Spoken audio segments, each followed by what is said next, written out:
ನಮಸ್ತೆ ಮಿತ್ರರೇ, ಇವತ್ತು ಇನ್ನೊಂದು ಹೊಸತಾದ ರೆಸಿಪಿಯೊಂದಿಗೆ ಬಂದಿದ್ದೇನೆ. ನೇಂದ್ರ ಬಾಳೆಯಿಂದ ಬಹಳ ರುಚಿಕರವಾದ ಆರೋಗ್ಯಕರವಾದ ಒಂದು ಬ್ರೇಕ್ಫಾಸ್ಟ್ ಅಂತ ಹೇಳ್ಬೋದು. ತಮ್ಮನೇಲಿ ನೋಡಿದಾಗ ನೀವು ಎಣಿಸಿರ್ಬೋದು ಇದೇನು ಕೇಕ್ ಅಂತ. ಖಂಡಿತವಾಗಿ ಇದು ಕೇಕ್ ಅಲ್ಲ, ಇದು ಸ್ಟೀಮ್ ಮಾಡಿದಂತಹ ಒಂದು ಮಕ್ಕಳಿಗೂ ಹೇಳಿ ಮಾಡಿಸಿದಂಥ, ಅಂದರೆ ಮಕ್ಕಳಿಗೆ ಇದನ್ನು ನೀವು ಟಿಫಿನ್ ಬಾಕ್ಸಲ್ಲಿ ಸಹ ಇಟ್ಟು ಕೊಡ್ಬೋದು. ಮಕ್ಕಳು ಕೇಳಿ ಕೇಳಿ ತಿಂತಾರೆ, ಬಹಳ ಅಟ್ರಾಕ್ಟಿವ್ ಆಗಿರ್ತದೆ ಅಂತ ನಾನು ಹೇಳ್ತೇನೆ ಇದನ್ನು. ಹಾಗಾದರೆ ಈ ಒಂದು ನೇಂದ್ರ ಬಾಳೆಯ ರೆಸಿಪಿಯನ್ನು ಹೇಗೆ ಮಾಡುವುದು, ಅದಕ್ಕೆ ಏನೆಲ್ಲ ಸಾಮಗ್ರಿಗಳು ಬೇಕು ಎಂದು ನೋಡೋ ಮೊದಲು ಯಾರೆಲ್ಲ ನನ್ನ ಚಾನಲನ್ನು ನೋಡ್ತಿದ್ದೀರಿ, ಯಾರೆಲ್ಲ ಇನ್ನೂ ನನ್ನ ಚಾನಲನ್ನು ಸಬ್ಸ್ಕ್ರೈಬ್ ಮಾಡಿಲ್ಲ, ದಯವಿಟ್ಟು ಸಬ್ಸ್ಕ್ರೈಬ್ ಮಾಡಿ ಅಂತ ಹೇಳುತ್ತಾ ಬನ್ನಿ ಈ ರೆಸಿಪಿಯನ್ನು ಹೇಗೆ ಮಾಡುವುದು ಎಂದು ನೋಡೋಣ. ಮಿತ್ರರೇ, ಇವತ್ತು ಈ ಹಣ್ಣಾದ ಬಾಳೆಹಣ್ಣಿನಿಂದ ಇನ್ನೊಂದು ರುಚಿಕರವಾದ ಬ್ರೇಕ್ಫಾಸ್ಟನ್ನು ಮಾಡೋಣ. ತುಂಬ ಹಣ್ಣಾದ ನಮಗೆ ತಿನ್ನಲಿಕ್ಕೆ ಒಳ್ಳೆಯದಾಗೋದಿಲ್ಲ, ಅದರಿಂದಾಗಿ ಇದನ್ನು ಒಂದು ಬ್ರೇಕ್ಫಾಸ್ಟ್ ಮಾಡೋಣ. ಮೊದಲಿಗೆ ನೋಡಿ, 1 ಬೌಲ್ನಷ್ಟು ಅಂದರೆ 100 ಗ್ರಾಮ್ಸ್ನಷ್ಟು ನಮಗೆ ಸಣ್ಣ ರವೆ ಅಂದರೆ ಚಿರೋಟಿ ರವೆ, ಒಂದು 30 ಗ್ರಾಮ್ಸ್ನಷ್ಟು ಬೆಲ್ಲ ಬೇಕು ನಮಗೆ. ಇದು ತುಂಬ ಸಿಹಿ ಇದ್ದರೆ ಬೆಲ್ಲ ಇಷ್ಟು ಸಾಕು. ಚಪ್ಪೆ ಮಿನಿ ಬಾಳೆಹಣ್ಣಿದ್ದರೆ ನಾವು ಸ್ವಲ್ಪ ಹೆಚ್ಚು ಬೆಲ್ಲ ಬೇಕಾಗ್ತದೆ. ಒಂದು 25 ಗ್ರಾಮ್ಸ್ನಷ್ಟು ತೆಂಗಿನ ತುರಿ, ಫ್ರೆಶ್ ತೆಂಗಿನ ತುರಿ ಇದ್ದರೆ ಬಹಳ ಒಳ್ಳೆಯದು. ಮತ್ತು ಸ್ವಲ್ಪ ನೋಡಿ, ಯಾವುದೇ ಡ್ರೈ ಫ್ರೂಟ್ಸ್ ಆಗ್ತದೆ. ಕಪ್ಪು ದ್ರಾಕ್ಷಿ ಇದ್ದರೆ ಬಹಳ ಒಳ್ಳೆಯದು. ಕಪ್ಪು ದ್ರಾಕ್ಷಿ ಆರೋಗ್ಯಕ್ಕೆ ಬಹಳ ಉತ್ತಮ. ಸ್ವಲ್ಪ ತುಪ್ಪ ಬೇಕು. ಒಂದು ಚಿಟಿಕೆಯಷ್ಟು ಅಡಿಗೆ ಸೋಡಾ. ಮೊದಲಿಗೆ ಒಂದು ಒಲೆಯನ್ನು ಉರಿಸಿ ಈ ಬೆಲ್ಲವನ್ನು ನೀರು ಮಾಡಿಕೊಳ್ಳೋಣ.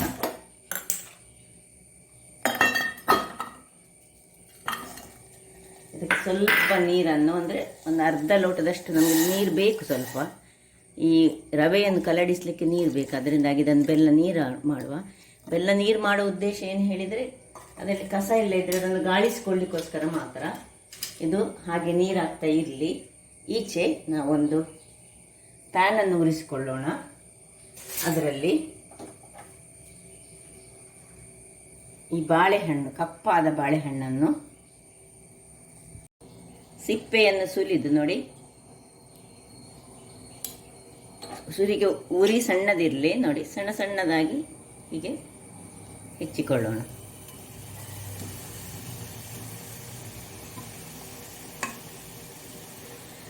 ಎಷ್ಟು ಸಣ್ಣದು ಬೇಕೋ ಅಷ್ಟು ಸಣ್ಣದು ಮಾಡಿಕೊಂಡ್ರೆ ಆಯಿತು.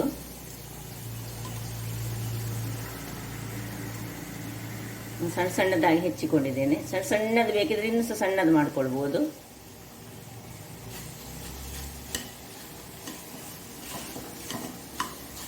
ಈಗ ಇದಕ್ಕೆ ಚೂರು ತುಪ್ಪವನ್ನು ಹಾಕೊಳ್ಳೋಣ. ಒಂದು ಅರ್ಧ ಚಮಚದಷ್ಟು ತುಪ್ಪ ಹಾಕೊಳ್ಳಿ.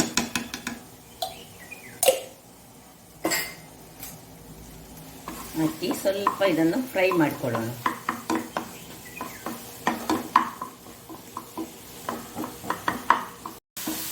ವೀಕ್ಷಕರೇ ನೋಡಿ, ಇಷ್ಟು ಸ್ವಲ್ಪ ಕಲರ್ ಚೇಂಜ್ ಆಗುವಾಗ ಈ ತುಪ್ಪದಲ್ಲಿ ಫ್ರೈ ಆಗಬೇಕು, ಸಾಕು. ಇಷ್ಟಾಗುವಾಗ ಇದನ್ನು ಆಫ್ ಮಾಡಿಕೊಳ್ಳೋಣ. ಇದನ್ನು ಸ್ವಲ್ಪ ತಣ್ಣಗಾಗಲಿಕ್ಕೆ ಪಕ್ಕಕ್ಕೆ ಇಟ್ಟುಕೊಳ್ಳೋಣ. ಇಲ್ಲಿ ನೋಡಿ, ಬೆಲ್ಲ ಸಹ ಒಳ್ಳೆ ಕುದೀತಿದೆ, ಸಾಕು. ಇಷ್ಟು ಕುದಿದ್ರೆ ಸಾಕು ನಮಗೆ, ಇದು ನೀರಾದರೆ ಸಾಕು ನಮಗೆ. ಇದನ್ನು ಸಹ ತಣ್ಣಗಾಗಲಿಕ್ಕೆ ಇಟ್ಕೊಳ್ಳೋಣ, ಸೈಡಲ್ಲಿ ಇಟ್ಕೊಳ್ಳೋಣ. ಈಗ ಇಲ್ಲಿ ಇನ್ನೊಂದು ಬಾಳೆಹಣ್ಣು ಉಂಟಲ್ಲ, ಇದನ್ನು ಸಹ ನಾವು ಒಂದು ಮಿಕ್ಸಿ ಜಾರ್ನಲ್ಲಿ ಹಾಕಿ ಇದನ್ನು ಕಟ್ ಮಾಡಿಕೊಂಡು ಮಿಕ್ಸಿ ಜಾರಿಗೆ ಹಾಕೊಳ್ಳೋಣ. ಇದರದೊಂದು ಪೇಸ್ಟ್ ಮಾಡುವ. ಸ್ವಲ್ಪ ನೀರನ್ನು ಹಾಕಿ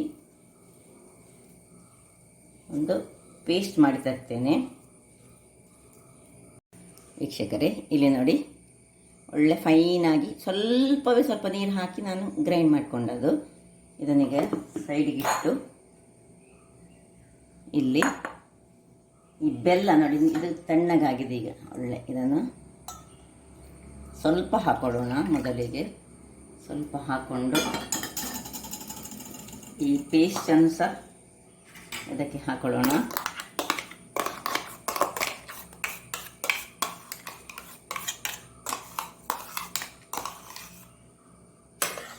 ಚೆನ್ನಾಗಿ ಕಲಡಿಸೋಣ. ಸ್ವಲ್ಪ ಈಗ ಇದಕ್ಕೆ ಉಪ್ಪನ್ನು ಹಾಕೊಳ್ಳೋಣ. ಉಪ್ಪಿನ ಪುಡಿಯನ್ನು ರುಚಿಗೆ ತಕ್ಕಷ್ಟು ಹಾಕೊಳ್ತಿದ್ದೇನೆ ನಾನು. ಹೆಚ್ಚು ಹಾಕುವ ಅಗತ್ಯ ಇಲ್ಲ, ಸ್ವಲ್ಪ ಬೆಲ್ಲದಲ್ಲಿ ಸಹ ಉಪ್ಪು ಇರ್ತದಲ್ಲ. ಈಗ ಇದಕ್ಕೆ ಈ ರವೆಯನ್ನು, ಪೂರ ರವೆಯನ್ನು ಸ್ವಲ್ಪ ಸ್ವಲ್ಪವೇ ಹಾಕ್ಕೊಂಡು ಕಲಡಿಸ್ಕೊಳ್ಳೋಣ.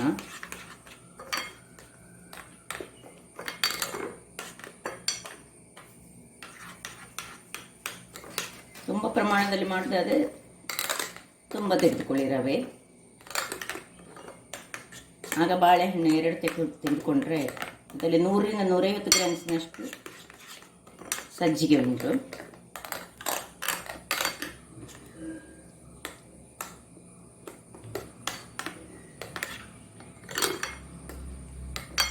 ಇನ್ನು ಸ್ವಲ್ಪ ಈ ಬೆಲ್ಲದ ನೀರನ್ನು ಹಾಕೊಳ್ಳೋಣ.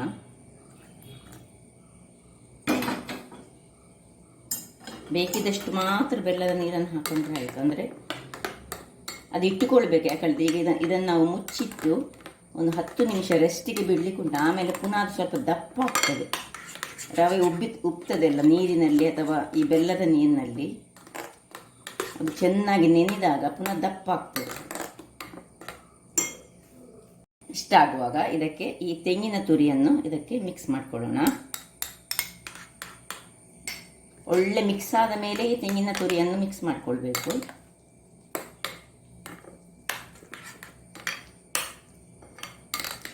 ಇನ್ನು ಸ್ವಲ್ಪ ಈ ಬೆಲ್ಲದ ನೀರನ್ನು ಹಾಕ್ಕೊಳ್ತಿದ್ದೇನೆ. ಅಂದರೆ ಒಮ್ಮೆಗೆ ಹಾಕಿ ನೋಡಿಕೊಂಡು ಹಾಕ್ಕೊಳ್ಬೇಕು.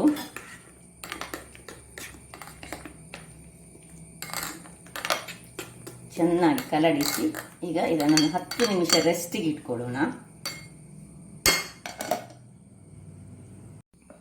10 ನಿಮಿಷದ ಬಳಿಕ ನೋಡಿ ರವೆ ಚೆನ್ನಾಗಿ ನೆನೆದಿದೆ.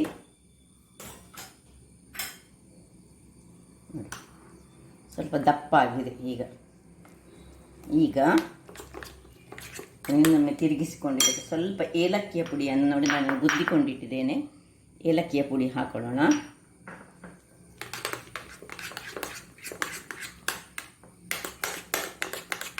ಇನ್ನು ಕಾಲು ಚಮಚದಷ್ಟು ಈ ಬೇಕಿಂಗ್ ಸೋಡಾವನ್ನು ಇದಕ್ಕೆ ಹಾಕ್ಕೊಳ್ತಿದ್ದೇನೆ. ಹೆಚ್ಚು ಬೇಡ, ಸ್ವಲ್ಪ ಅದು ಸ್ಮೂತಾಗಿ ಬರಲಿಕ್ಕೋಸ್ಕರ ಮಾತ್ರ. ಬಾಳೆಹಣ್ಣಿನಿಂದಲೇ ಅದು ಸ್ಮೂತಾಗಿ ಬರ್ತದೆ. ಸ್ವಲ್ಪ ಗೂಡಾಗಿ ಬರಲಿಕ್ಕೋಸ್ಕರ ಸ್ವಲ್ಪ ಇದು ಆಪ್ಷನಲ್. ನೀವು ಬೇಡದಿದ್ದರೆ ಹಾಕೊಳ್ಳೋದಿದ್ರೆ ಸಾಕು. ಈಗ 1 ಚಮಚದಷ್ಟು ತುಪ್ಪವನ್ನು ಹಾಕ್ಕೊಳ್ತಿದ್ದೇನೆ. ಆಗ ಬನಾನಾ ಫ್ರೈ ಮಾಡುವಾಗ ತುಪ್ಪ ಹಾಕ್ಕೊಂಡದ್ದು.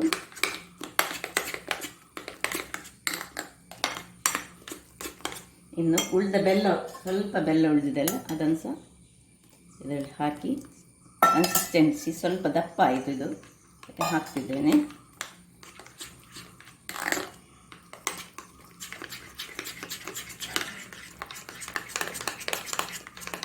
ಈಗ ಇಲ್ಲಿ ಸ್ಟೀಮರನ್ನು ಇಟ್ಟುಕೊಳ್ಳೋಣ.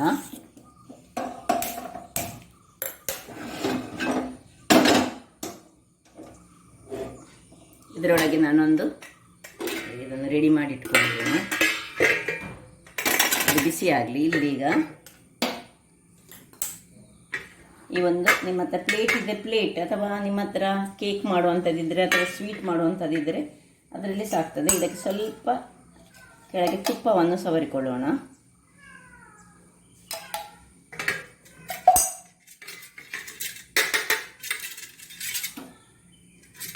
ಇಲ್ಲಿ ನೋಡಿ ಇದು ಗ್ರೀಸ್ ಆಗಿದೆ. ಈಗ ನೋಡಿ ಇದಕ್ಕೆ ಬೇಕಿದ್ರೆ ನೀವು ಈ ಗೇರು ಬೀಜವನ್ನು ತುಂಡು ಮಾಡಿ ಸಹ ಹಾಕ್ಕೊಳ್ಬೋದು, ಅಥವಾ ದ್ರಾಕ್ಷಿ ಸಹ ತುಂಡು ಮಾಡಿಕೊಂಡು ಹಾಕ್ಕೊಳ್ಬೋದು. ನೋಡಿ ಹೀಗೆ ಮಿಕ್ಸ್ ಹೀಗೆ ಮಾಡಿದರೆ ಸಾಕ್ತದೆ, ಅಥವಾ ಮೇಲಿಂದ ಸಹ ಹಾಗೆ ಮಾಡಿದರೆ ಸಹ. ಈಗ ನಾನು ನೋಡಿ ಇದನ್ನು ಅದಕ್ಕೆ ಪೋರ್ ಮಾಡ್ಕೊಳ್ತಿದ್ದೇನೆ. ನೋಡಿ ಕನ್ಸಿಸ್ಟೆನ್ಸಿ ಹೀಗೆ ಇರಬೇಕು.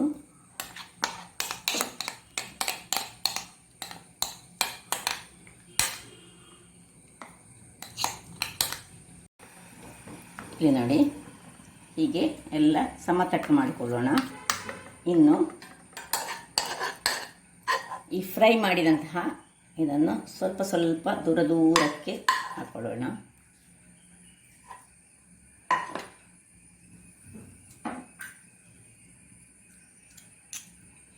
ಹತ್ತಿರ ಹತ್ತಿರ ಬೇಡ, ಒಂದೊಂದಕ್ಕೆ ಸ್ವಲ್ಪ ಸ್ವಲ್ಪ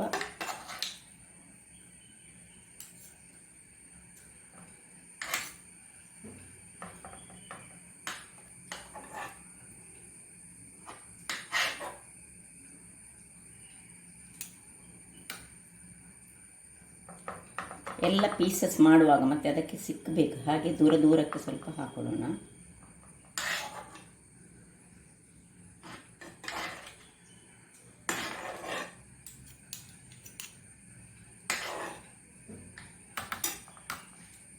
ಈಗ ಇಲ್ಲಿ ಈ ಕಪ್ಪು ದ್ರಾಕ್ಷಿಯನ್ನು ಮೇಲಿನಿಂದ, ಇದೆಲ್ಲ ಆಪ್ಷನಲ್, ನಿಮಗೆ ಬೇಡದಿದ್ದರೆ ಇದನ್ನು ಸ್ಕಿಪ್ ಮಾಡ್ಬೋದು.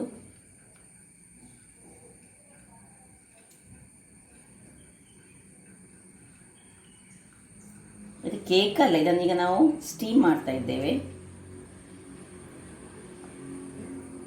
ಸ್ವಲ್ಪ ದೂರ ದೂರಕ್ಕೆ ಆದಷ್ಟು ನಾನು ನೋಡಿ ಒಂದೊಂದು ಕ್ಯಾಶ್ಯೂ ನಟ್ಟನ್ನು ಸಹ ಹಾಕ್ಕೊಳ್ತಿದ್ದೇನೆ. ಇದೆಲ್ಲ ಆಪ್ಷನ್, ಬೇಕಂತ ಏನಿಲ್ಲ, ನೀವು ಬೇಕಿದ್ದರೆ ಹಾಕ್ಕೊಳ್ಳಿ, ಬೇಡದಿದ್ದರೆ ಬಿಟ್ಕೊಳ್ಬೋದು. ಇದು ಏನು ಕಂಪಲ್ಸರಿ ಏನಲ್ಲ, ರುಚಿಯನ್ನು ಕೊಡ್ತದೆ ಹೇಳಿ ಮಾತ್ರ ಹಾಕ್ಕೊಳ್ಳೋದು ನಾವು. ನೋಡಿ ಈಗ ಇದನ್ನು ಈ ಒಂದು ಸ್ಟೀಮರಲ್ಲಿ ನೋಡಿ, ಸ್ಟೀಮರ್ ಆಲ್ರೆಡಿ ಬಿಸಿಯಾಗಿದೆ.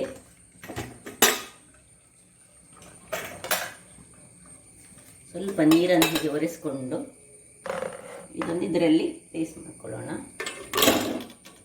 ಇನ್ನು ಸುರಿಗೆ 10 ನಿಮಿಷಗಳ ಕಾಲ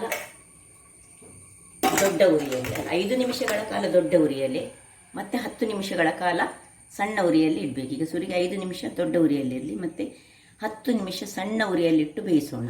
ವೀಕ್ಷಕರೇ, 15 ನಿಮಿಷ ಕಳೆದಿದೆ. ಈಗ ಸಣ್ಣ ಉರಿಯಲ್ಲಿ ಇಟ್ಟಿದ್ದೇನೆ, ಆಫ್ ಮಾಡ್ಕೊಳ್ತಿದ್ದೇನೆ ನಾನು. ಸಾಕಾಗ್ತದೆ ಇದು ಅಷ್ಟಕ್ಕೆ 15 ನಿಮಿಷದಲ್ಲಿ. ನೋಡಿ ಈಗ ಇದನ್ನು ಹೊರಕ್ಕೆ ತೆಗೆದು ನಾನು ಸ್ವಲ್ಪ ತಣ್ಣಗಾಗಲಿಕ್ಕೆ ಬಿಡ್ತೇನೆ. ಇದು ತಣ್ಣಗಾದ ಮೇಲೆ ಇದನ್ನು ಡಿಮೋಲ್ಡ್ ಮಾಡುವ ಮತ್ತು ಸ್ವಲ್ಪ ಕಟ್ಟಿಂಗ್ಸ್ ಮಾಡುವ. ನೋಡಿ ವೀಕ್ಷಕರೇ, ಒಳ್ಳೆ ಸಾಧಾರಣ ತಣ್ಣಗಾಗಿದೆ. ಈಗ ನೋಡುವ ಏನು ಚೆನ್ನಾಗಿ ಬಂದಿದೆ ನೋಡಿ.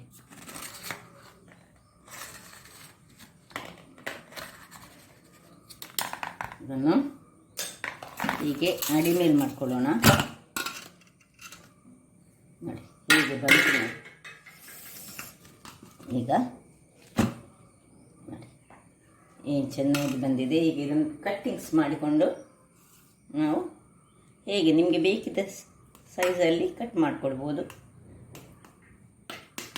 ಪೀಸ್ ಆಗಿ ನಾವು ನೋಡಿ ಹೀಗೆ ಬಂದಿದೆ ನೋಡಿ. ಒಳಗೆ ಸಹ ಒಳ್ಳೆ ಗೂಡು ಆಗಿದೆ ನೋಡಿ. ಇನ್ನೊಂದು ಪೀಸನ್ನು ತೆಗೆದುಕೊಡ್ತಾ ತೋರಿಸ್ತೇನೆ ನಾನು ನಿಮಗೆ.